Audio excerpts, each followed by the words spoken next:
Welcome to RN Reddy IT School. ఈరోజు మనతో పాటు job guarantee student Shashi Kiran ఉన్నాడు. శశి కిరణ్కి ఇప్పుడు జాబ్ వచ్చింది. రీసెంట్గా మనం ఒక ఇంటర్వ్యూ కండక్ట్ చేసాం. సో ఒక దుబాయ్ బేస్డ్ కంపెనీలో. సో తను ఫ్రెషర్గా సెలెక్ట్ అయ్యాడు. ఇతనితో పాటు ముగ్గురు సెలెక్ట్ అయ్యారు. అండ్ ఒక 3-4 months బ్యాక్ ఇదే కంపెనీలో మన స్టూడెంట్స్ ఇద్దరు వెళ్ళిపోయారు. వాళ్ళు జాయిన్ అయ్యి ఆల్రెడీ అక్కడ వర్క్ చేస్తున్నారు. వీళ్ళు 1-2 months ఇక్కడ వర్క్ ఫ్రమ్ హోమ్ చేసి, సో ఆఫ్టర్ 2 months వాళ్ళు దుబాయ్ వాళ్ళ ఆఫీస్లో రిపోర్ట్ చేయబోతున్నారు. Shashi Kiran, introduce your self.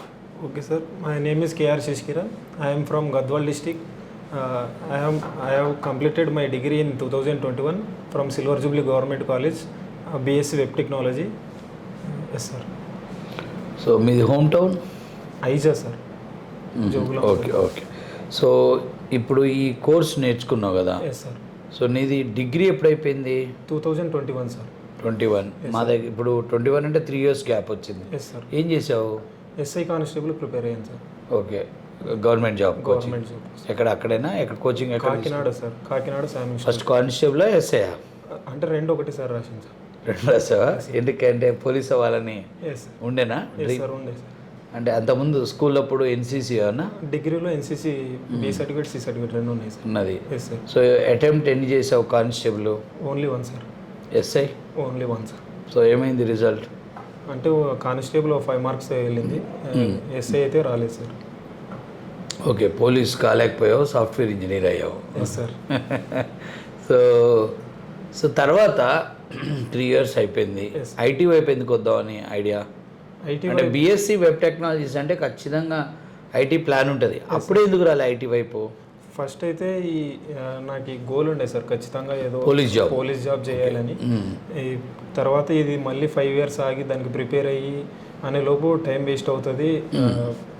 అందుకే నేను మళ్ళీ ఈ ఫీల్డ్లోకి వస్తే మనకి ఎంతో గ్రోత్ పెరుగుతుంది 5 yearsలోనే ఆలోచించి ఇటువైపు వచ్చాను. ఓకే. సో ఎట్లా తెలుసు ఇన్స్టిట్యూట్? వీడియోలు చూసాను సార్, యూట్యూబ్లో వీడియోలు చూసాను. యూట్యూబ్ చూసావా? Yes, sir. ఓకే. సో ఏమైనా గుర్తుందా ఏ వీడియో చూసావో? ఏ వీడియో అంటే అంటే నేను అనేది ఒక వీడియో చూసి ఎమ్మటే బ్యాగ్ పట్టుకొని వచ్చినవా? లేదు సార్. లేకపోతే ఒక couple of months, couple of days అలా అబ్జర్వ్ చేస్తూ వచ్చావా? కపుల్ ఆఫ్ మంత్స్ అంటే ఒక నెల మొత్తం వీడియోస్ ఏవేవి ఉన్నాయో మొత్తం అవి ఫాలో చేసి. అంటే టెక్నికల్ వీడియోసా ఇంటర్వ్యూలా? Interview videos sir. ఇంటర్వ్యూ, జాబ్లో వచ్చిన ఇంటర్వ్యూ ఇలాంటి. సో ఇలా వస్తే నేను కూడా ఇంటర్వ్యూ ఇస్తా అనుకున్నావా? అంటే ఫస్ట్ ఇక్కడ జాయిన్ అయినప్పుడు అదో చిన్న గోల్ అయితే ఉంది సార్. జాబ్ వచ్చినప్పుడు ఒక బిట్ వీడియో ఇద్దాం ఇలా ఇంటర్వ్యూ ఉండాలి సార్, అది అనుకున్నాను. ఈరోజు అది అంటే అన్ని వీడియోస్ అయితే కంప్లీట్ చేశాను సార్. చేసిన తర్వాత ఇక్కడికి వచ్చి కూడా ఒక 3 times ఇక్కడ ఎంక్వైరీ చేసి ఇది జెన్యూన్ అని 3 times ప్రూవ్ అయింది. అప్పుడే వచ్చాను సార్. అంటే ఎట్లా ఎంక్వైరీ ఎలా చేసావు? ఇక్కడ ఆల్రెడీ స్టూడెంట్స్ ఉంటారు కదా సార్, వాళ్ళని అనుకున్నాను. అందులో నాకు ఆల్రెడీ నేను ప్రిపరేషన్ చేశాను గవర్నమెంట్ జాబ్స్కి. పొద్దున నుంచి సాయంత్రం వరకు ఇట్లా కూర్చొని చదువుతాం సార్. అక్కడ కాకినాడలో. నేను ఇక్కడ కూడా అదే హార్డ్ వర్క్ చేద్దాం, అదే హార్డ్ వర్క్ చేస్తే బాగుంటుంది అన్నట్టు ట్రై చేస్తే ఇక్కడ అదే ఉంది సార్ ప్రాసెస్. సో అది నీకు నచ్చి ఉంటుంది? బాగా నచ్చింది సార్. సో గౌట్ జాబ్లో ఆల్రెడీ అలవాటు అయినోడు కాబట్టి నచ్చుతాడు. కాలేజీ నుంచి వచ్చినోడికి నచ్చదు కదా, అది కోపం వస్తుంది. ఓకే, అది నచ్చింది సార్. అది నచ్చి ఇక వచ్చి మీతో మాట్లాడి ఇక్కడ చేయండి. నాతో మాట్లాడావా జాయిన్ అయ్యేటప్పుడు? నాకైతే గుర్తులేదు. మాట్లాడాను సార్. మాట్లాడా. సో అట్లా 3 times అంటే ఒకే రోజా? ఒకే రోజు. వారం 10 రోజులు తిరిగావు? తిరిగాను సార్. పక్క ఇన్స్టిట్యూట్స్ అన్నీ పోయి వచ్చావా? పక్క ఇన్స్టిట్యూట్ కూడా వేయచ్చు. మరి అప్పుడు ఆ కంపారిజన్లో ఇక్కడ ఎలా కన్విన్స్ అయ్యావు? ఇక్కడైతే అంటే నేను నా దగ్గరకు వచ్చి మాట్లాడినప్పుడు కూడా జనరల్గా నేను ఇప్పుడు ఎలా మాట్లాడతాను, క్లాస్లో ఎలా మాట్లాడతాను అలానే స్ట్రాంగ్నే ఉంటా. అంటే నేను కూర్చోండి, టీ తాగండి కాసేపు అని ఇట్లా చెప్పను. అంటే నేను ఫేస్ టు ఫేస్ చెప్తా. అంటే ఇక్కడ కష్టపడాలి, ఇది డ్యూరేషన్ ఎక్కువ చెప్తా, ఫీజు చెప్తా, అంత ఎక్కువ ఉంటుంది, ఇది ఫుల్ టైం ఉండాలి, ఫోన్స్ తీసుకుంటా. సో కోర్స్ అయ్యేటప్పుడు మీరు పిచ్చి వేషాలు వేసి కొట్టినా కొడతా, భరించాల్సి వస్తుంది నన్ను. ఇవన్నీ చెప్పి ఉంటాను. నా మూమెంట్ ఆ మూడ్లో ఏది ఉంటుందో అది కొట్టే ఆ డైలాగులు అయితే వస్తాయి. సో అప్పుడు జనరల్గా ఒక స్టూడెంట్ కొత్తగా వచ్చినోడికి కొద్దిగా భయం అనిపిస్తుంది. ఫోన్ వద్దు అంటుండు, మార్నింగ్ టు ఈవినింగ్ అంటుండు, నీ ప్రిపరేషన్ నీ ఇష్టం, నీకు ఎన్ని ఇంటర్వ్యూలు పడుతుందో నాకు తెలియదు, నీకు ఓపిక ఉండాలి. ఇవన్నీ చెప్పానా? సార్ చెప్పారు సార్. షార్ట్ కట్ చెప్పానా? ఇవన్నీ చెప్పారు సార్. కొంచెం డీటెయిల్గా ఇన్స్టిట్యూట్కి రావాలి అనేది అయితే గట్టిగా చెప్పారు. స్ట్రిక్ట్గా చెప్తాను. టైం ఎక్కువ ఉంటే గట్టిగా డీటెయిల్గా చెప్తా టైం తక్కువ క్లాసులు బిజీ ఉన్నప్పుడు తక్కువ. సో మరి అప్పుడు ఎట్లా అంటే రియల్గా ఇది ఏంది ఇంత ఆడుగు చెప్తుండు ఇదంతా అని ఎన్సీసీ స్టూడెంట్ కాబట్టి సెట్ అయినట్టుంది నీకు. అంటే నాకు అట్లా ఉండాలి అనే ఆ ఇన్స్టిట్యూట్ని ఎతికాను సార్. ఓకే, నీ ఎక్స్పెక్టేషన్స్ రీచ్ అయింది ఇది. సో అప్పుడు పక్క ఇన్స్టిట్యూట్కి వెళ్ళినప్పుడు డెఫినెట్గా మన వాళ్ళ ఫీజు కంటే చాలా తక్కువ ఉంటుంది. డ్యూరేషన్ 2 hours ఉంటుంది. ఇప్పుడు నేనేమంటా 6 months to 10 months పడుతుంది అంట, వాళ్ళు 3 to 4 months జాబ్ వస్తుంటారు ఎవరైనా. అప్పుడు మరి ఫీజు ఎక్కువ, డ్యూరేషన్ ఎక్కువ, ఇదంతా ఏమనిపించింది? అక్కడ వాళ్ళ చెప్పిన మాటలు విన్నాను సార్. అక్కడ వాళ్ళు చెప్పిన మాటలు విని పక్కన ఇన్స్టిట్యూట్లో నా ఫ్రెండ్స్ ఉన్నాయి వాళ్ళు కొంతమంది, వాళ్ళకి ఫోన్ చేశాను. అంటే వాళ్ళు తీసుకొని 1 year దాటిపోయింది అప్పటికి, వాళ్ళకి జాబ్ రాలేదు. వీళ్ళు చెప్పే మాటలు కరెక్ట్ లేవు. ఇక్కడ మీతో మాట్లాడినప్పుడు ఇక్కడ స్టూడెంట్స్ డ్యూరేషన్ అడిగాను. డ్యూరేషన్ అడిగినప్పుడు వాళ్ళది 6 months దానికి బిలోనే ఉంది. కొంతమంది ఎక్కువ ఉంటుంది, కొంతమంది తక్కువ ఉంటుందిలే. సో డ్యూరేషన్ వైజ్గా మనది కూడా తక్కువేం కావట్లే. 4 months 3-4 months జాబ్ వచ్చిన వాళ్ళు తక్కువ ఉన్నారు, 6 months జాబ్ వచ్చిన వాళ్ళు కొంచెం ఎక్కువ ఉన్నారు, 8 to 10 months ఉన్న వాళ్ళు కూడా ఉన్నారు. నేను కనుక్కున్న వాళ్ళలో అట్లీస్ట్ ఇక్కడ పాజిటివ్ ఏంటంటే వాళ్ళతో వేరే ఇన్స్టిట్యూట్తో పోల్చినప్పుడు డ్రైవ్స్ జరుగుతాయి, జెన్యూన్ డ్రైవ్స్, జెన్యూన్ క్లారిటీ, ఎంతమంది సెలెక్ట్ అయ్యారు, ఎంతమంది సెలెక్ట్ అవ్వలేదు. ఇక్కడ కనుక్కున్నప్పుడు అది జరిగింది. అంటే ఇక్కడ మీరు చెప్పిన దానికి ఇక్కడ స్టూడెంట్ చెప్పేదానికి ఒకటే ఉంది. అట్లా నేను ఇది జెన్యూన్ అన్నట్లు ఇక్కడికి వచ్చి అందులో నెంబర్ ఆఫ్ స్టూడెంట్స్ తక్కువ, డ్రైవ్స్ ఎక్కువ అండ్ ఫోకస్డ్ మామూలా ఇంకా పెంచుదాం అనుకుంటున్నా. ఇంకా పెంచితే ఇంకా తట్టు కష్టమా? ఇప్పుడు సీసీ క్యామ్లు, మొబైల్లో మానిటరింగ్, వాయిస్తో సహా జూమ్లో మొత్తం షూట్ అవుతుంది. జూమ్ ఎప్పుడు రికార్డ్ అవుతూనే ఉంటుంది. బాగుంది ఇది. ఇది బాగుంది సార్. కింద మళ్ళీ శ్రీకాంత్ సార్ ఉంటాడు, సంతోష్ సార్ పైన ఉంటాడు, నేను ఉంటా, మళ్ళీ ఇంకొకళ్ళు ఇద్దరు ఎవరో ఒకళ్ళు మనకి సీనియర్ స్టూడెంట్స్ మెంటర్లు ఉంటారు. ఎప్పటికప్పుడు రిపోర్ట్ వస్తుంటుంది. మీరు ఇచ్చే ఆ టాస్క్లలో పడడం అది బాగుంటుంది సార్. బిజీ ఎప్పుడు ఫ్రీగా ఉంచకుండా స్టూడెంట్ని ఎంగేజ్ చేయడం అది ఎక్సలెంట్ సార్. అంటే ఎవ్రీ మూమెంట్ డల్ అవుతున్నప్పుడు వస్తుంటా ఓ మోటివేషన్ పడుతుంది, ఓ స్పీచ్, ఓ టాస్క్, ఓ టార్గెట్, ఏమంటే వెరిఫికేషన్. సో నేను జనరల్గా వచ్చినప్పుడు టోటల్ స్టూడెంట్స్ కింద ఉన్న మొత్తాన్ని కూడా ఒక పావు గంటలో ఇచ్చిన వర్క్ అంతా వెరిఫై చేస్తా. అది ఎలా అనిపిస్తుంది? అది అంటే బ్యాచ్ వైజ్గా ఈచ్ పిన్ స్టూడెంట్ ఎవరి స్టూడెంట్ని రీచ్ అవుతా. ఖచ్చితంగా రీచ్ అవుతారు సార్. అందుకే ఎవరైనా కానీ లాస్ట్ స్టూడెంట్ అయినా కానీ ఖచ్చితంగా చేయాలనే ఉంటాడు. ఎందుకంటే భయం ఇస్తుంది, అడుగుతాం కదా, అడుగుతారు కదా సార్. ఖచ్చితంగా చెక్ చేస్తాడు సార్ ఇస్తే అన్నట్టు. ఇప్పుడు నేను ఈరోజు వర్క్ ఇచ్చాను అంటే నేను వేరే ఊరు పోయి వచ్చి ఒకసారి వేరే కంట్రీ పోయి వచ్చినా కానీ అడుగుతారు. నేను లాస్ట్ వీక్ ఏమి ఇచ్చానో ఈ వీక్ వచ్చి అడుగుతా. ఇప్పుడు మీకు batches, interview batch old, interview batch new, preparation batch old, preparation batch new, and new joinees, demo batch, ఇవన్నీ మాట్లాడతాను, ఆన్లైన్ బ్యాచ్. సో ఇన్ని బ్యాచ్ల మీద కూడా నాకు ఎవ్రీథింగ్ అడుగుతుంటాను కదా.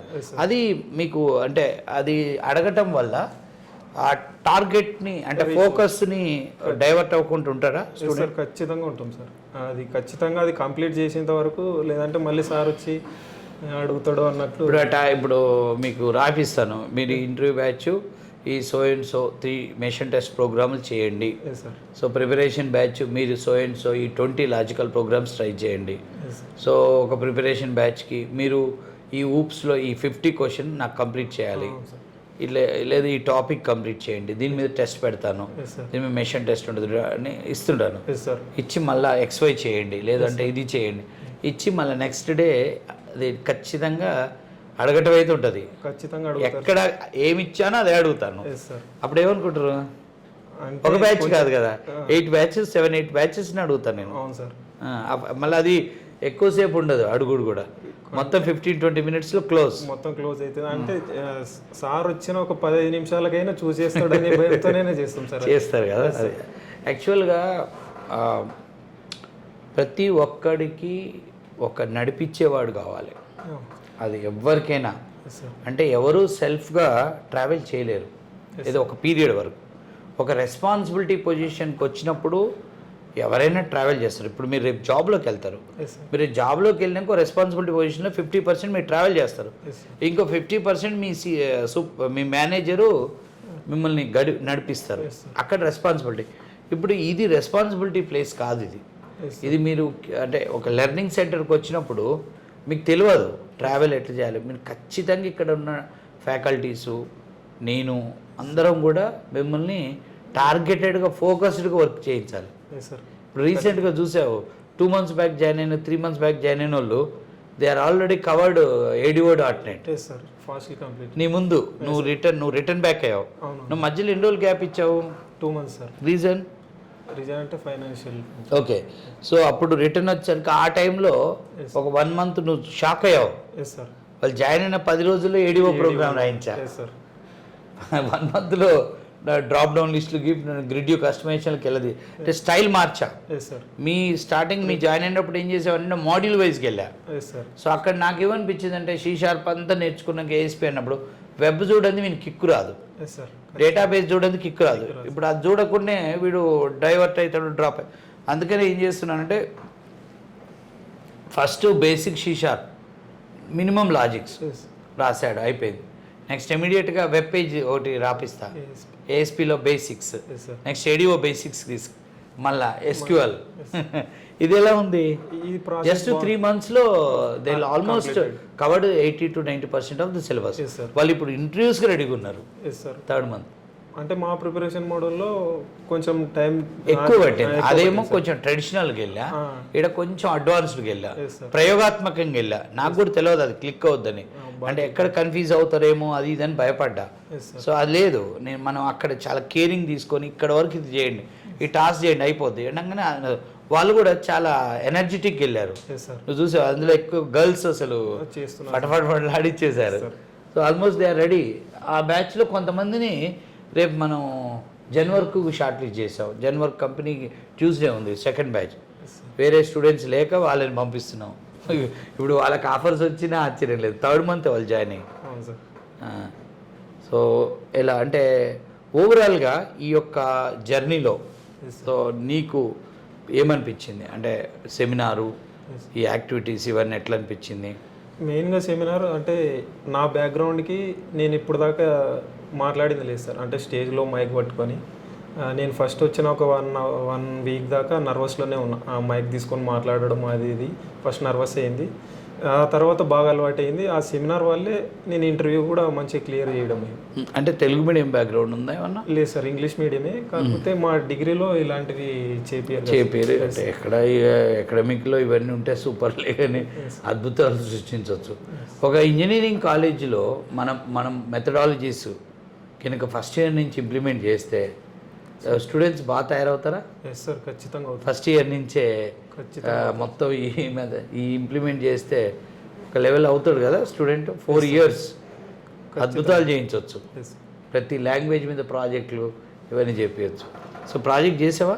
చేసాను సార్. ఓకే, ASP MBCలు చేసావా? Okay, ASP.NET. ASPలో అయిపోయింది సార్. MBC లేదు. ఇప్పుడు ఎన్ని ఇంటర్వ్యూస్ అటెండ్ అయ్యావు నువ్వు? First interview sir. First interview luck. First interview, first job on site, ఫ్రెషర్గా ఆన్ సైట్. రియల్ లక్కీ ఇది. మనకి అదృష్టమైందంటే మన స్టూడెంట్ ఆ కంపెనీలో ఉండటం, మనని రిఫర్ చేయటం, వాళ్ళ బాస్ కూడా మన పోయిన 2 స్టూడెంట్స్ని చూసి హ్యాపీ అవ్వటం, పవన్ పర్ఫార్మెన్స్. తర్వాత ఇప్పుడు మన ఫస్ట్ బ్యాచ్లో ప్రకాష్, చందురెడ్డి వాళ్ళు బాగా చేస్తున్నారంట. సో మీరు కూడా వెళ్ళబోతున్నారు. సో టోటల్గా మీరు వెళ్తే మొత్తం మన టీం 5 అవుతుంది. 5 పవన్ 6, పవన్ వైఫ్ 7 మంది ఉన్నారు ఆ కంపెనీలో. సో చెప్పావా ఇంట్లో? చెప్పాను సార్. ఫోన్ చేసి జాబ్ ఎప్పుడు మొన్నే చెప్పావా? అంటే మొన్న చెప్పలేదు. మనకు కన్ఫర్మ్ అయినప్పుడు అంటే అవుతుందని చెప్పావు? అవుతుందని చెప్పాను. ఈరోజు ఆఫర్ లెటర్తో హ్యాపీ సార్. ఏమన్నారు మీ పేరెంట్స్? అంటే ఫస్ట్ జాబే ఆన్ సైట్ అంటే వాళ్ళు చాలా హ్యాపీ. చాలా గోల్డెన్ ఆపర్చునిటీ. మీరు ఫ్రెషర్గా ఒక ఆన్ సైట్ ఎక్స్పోజర్ మీ రెజ్యూమ్లో ఉందంటే రేపు మళ్ళీ అక్కడి నుంచి ఇంకో కంట్రీకి వెళ్ళటానికి జాబ్ అప్లైకైనా, అక్కడైనా ఇంకో జాబ్ అయినా, ఇండియా వచ్చినా కానీ చాలా గ్రేట్ ఎక్స్పోజర్. సో ఒక్కటే ప్రొఫెషనల్గా వర్క్ చేయాలి, హార్డ్ వర్క్ చేయాలి, కష్టపడాలి, టీంతో మంచిగా కనెక్ట్ అవ్వాలి. లెర్నింగ్ ఆ సిన్సియారిటీ ఉందిలే, నేను కనిపెట్టాను నీ విషయంలో. I think so. నీ విషయంలో జరిగింది ఏంటంటే వెల్ డిసిప్లిన్డ్, అంతేనా? అది NCC వాళ్ళు వస్తుందా ఏంటి? ఖచ్చితంగా NCC సార్. NCC అయినా టైమింగ్ ఎంత అది సిస్టమేటిక్ అంటే కష్టపడినప్పుడు జనరల్గా మనం ప్రెషర్ పెట్టి హార్డ్ వర్క్ చేయరా అన్నప్పుడు వేరే వాడికి అది ఆ డిసిప్లిన్ రాదు, కొద్దిగా తక్కువ ఉంటుంది. ఎన్సీసీ ట్రైనింగ్లో ఇలాంటివి టైమింగ్ అంటే 1 సెకండ్ లేట్ అయినా అందరిని కొడతారు సార్, అందరికి పనిష్మెంట్ ఉంటుంది.